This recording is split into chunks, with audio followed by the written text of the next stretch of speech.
Hinimok ang Independent Commission for Infrastructure o ICI na isapubliko ang mga pagdinig sa maanumalyang flood control projects sa pahayag ng Iglesia ni Cristo.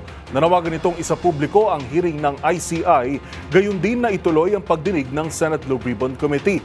Ayon kay Edwil Zabala, tagapagsalita ng INC, naghihintay pa rin sila ng magiging resulta ng investigasyon na dapat ay katotohanan at mapagkakatiwalaan. Samantala, pabor din dito si Senate Minority Leader Alan Peter Cayetano sa panayam ng DZRH kaninang umaga. Ayon kay Cayetano, bukod sa dapat isapubliko ang hearing ng ICI, ay dapat din linawin kung ano talaga ang function nito.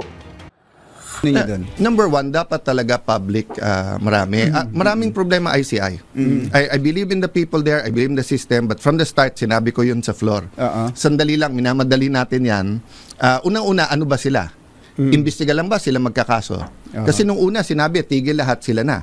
Pero nung nagsimula sa House, nagsimula sa Senate, biglang pasok na DOJ na. Ngayon, ombudsman, baka ombudsman na. So,